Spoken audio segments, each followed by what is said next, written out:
Alguna vez te has preguntado cuánto dinero sed en el mundo. La cifra es tan astronómica que cuesta imaginarla. Más de 300 billones de dólares. Sí, billones con B. Eso es casi cuatro veces el tamaño de toda la economía mundial. ¿Cómo llegamos este punto? Y lo más importante. ¿Qué significa esto para ti? Para mí. Para todos nosotros. Hoy vamos a desentrañar el misterio de la deuda global, un tema que parece complicado, pero que afecta directamente a nuestros bolsillos y en nuestro futuro. Para entender el presente, viajemos un poco al pasado. Durante décadas, los gobiernos, las empresas y las familias han utilizado la deuda como una herramienta para crecer. ¿Quieres comprar una casa? Pides una hipoteca. Una empresa quiere expandirse, emite bonos.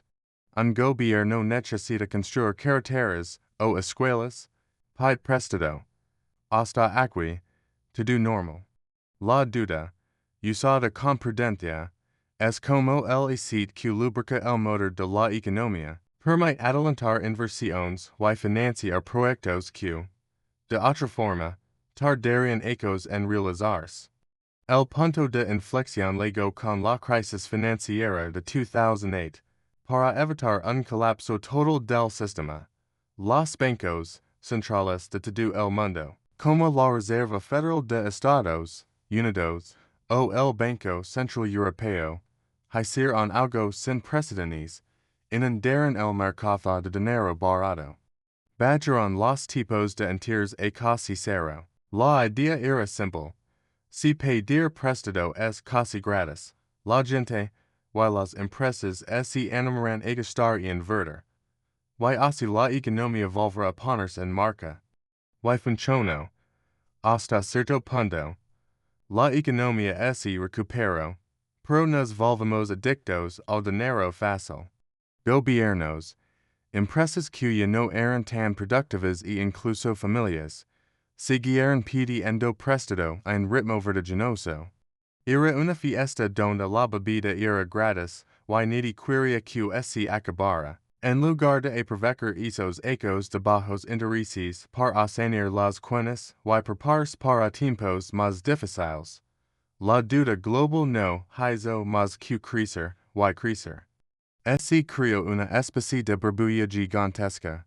Entonces, llegó la pandemia de 2020. De la noche a la mañana, el mundo se paró. Los gobiernos, para evitar una catástrofe social y económica, tuvieron que salir al rescate con ayudas masivas a familias y empresas. ¿Y cómo financiaron todo eso? Adivina. Con más deuda. Solo en ese año, la deuda global aumentó en una cantidad récord.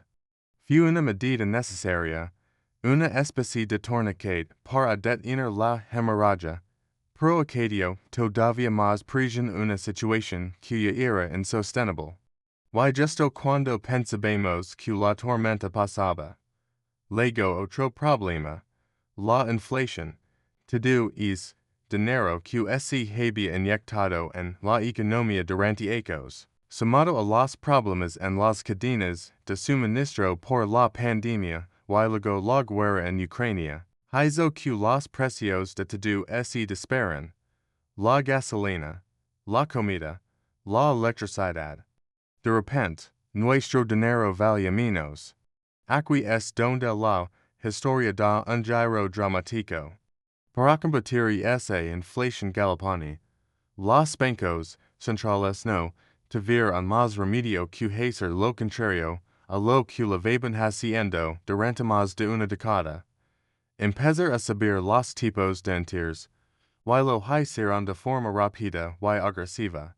El dinero barato se acabó. La fiesta terminó. ¿Y qué pasa cuando suben los tipos de interés? Pues que pagar las deudas se vuelve mucho más caro. Imagina que tienes una hipoteca con un interés variable. De repente, tu cuota mensual sube. Lo mismo les pasa a las empresas y, sobre todo, a los gobiernos. Es Castilla de Naples construido sobre deuda barata empezó a temblar peligrosamente. Ahora mismo, nos encontramos en una encrucijada muy delicada.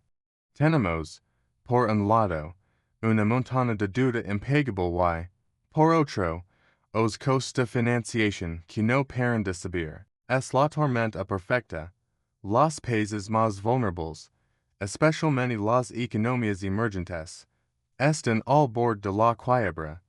Y no pueden permitirse pagar los intereses de su deuda y, al mismo tiempo, atender las necesidades básicas de su población. Vimos protestas, inestabilidad social.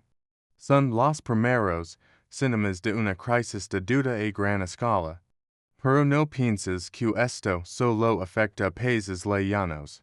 En las economías desarrolladas, como Estados Unidos o las de Europa, la presión también es enorme. Los gobiernos tienen que dedicar una parte cada vez mayor de sus presupuestos solo a pagar intereses, lo que significa menos dinero para sanidad, educación o infraestructuras. Las empresas con muchas deudas pueden quebrar, generando desempleo. Y para las familias, el crédito es más caro y escaso, lo que frena el consumo y la compra de vivienda. Entonces, que viene después, estamos condenados a una crisis global. No necesariamente, pero el camino que tenemos por delante es complicado y requiere decisiones valientes. Los expertos barajan varios escenarios posibles. Un escenario es el que podríamos llamar la década perdida, similar a lo que le pasó a Japón en los años 90, un largo periodo de estancamiento económico, con un crecimiento muy bajo o nulo. Mientras poco a poco se intenta digerir esa enorme bola de deuda. Sería un proceso lento y doloroso, con un impacto directo en la calidad de vida y las oportunidades de la gente. Otro escenario, más temido, es una serie de crisis de deuda en cascada. Un país importante no puede pagar. Esto genera pánico en los mercados financieros. Los inversores retiran su dinero de otros países que consideran arriesgados, y se produce un efecto dominó. Una crisis sistémica como la de 2008, pero potencialmente peor por el volumen de deuda acumulado. Pero también hay una salida más ordenada, aunque no exenta de sacrificios.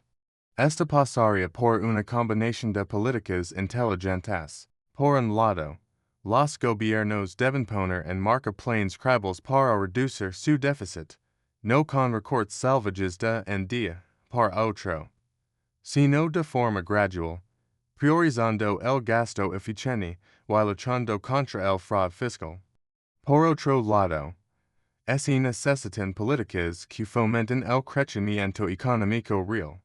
No un crecimiento basado en más deuda, sino en la productividad, la innovación, la transición energética, la digitalización. Si la economía crece más rápido que la deuda, el peso de esta se va reduciendo poco a poco de forma natural. Y para los países que ya están con el agua al cuello, será inevitable reestructurar sus deudas. Esto significa sentarse con los acreedores, otros países, bancos, fondos de inversión y negociar nuevas condiciones, plazos más largos, intereses más bajos o incluso la condonación una parte de la deuda. No es fácil, pero a veces es la única solución para evitar un colapso total, y que puedes hacerte. Aunque parezca un problema de macroeconomía lejana, nuestras decisiones individuales también cuentan. En tiempos de incertidumbre, la prudencia financiera es nuestra mejor aliada. Intenta reducir nuestras propias deudas, especialmente las de alto interés como las de las tarjetas de crédito.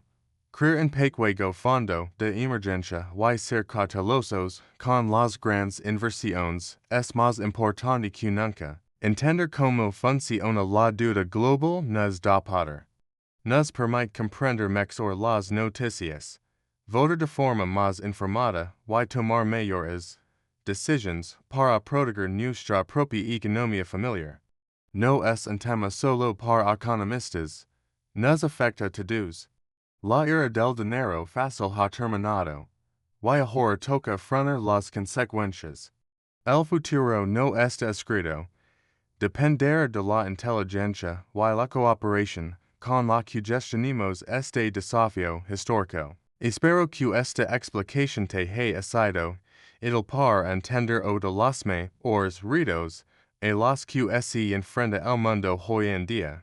Si te ha gustado el video, y quieres seguir aprendiendo sobre cómo funciona la economía global de una forma clara y sencilla, no olvides darle a me gusta, suscribir al canal y activar la campanita para no perderte los próximos episodios. Muchas gracias por tu tiempo y hasta la próxima.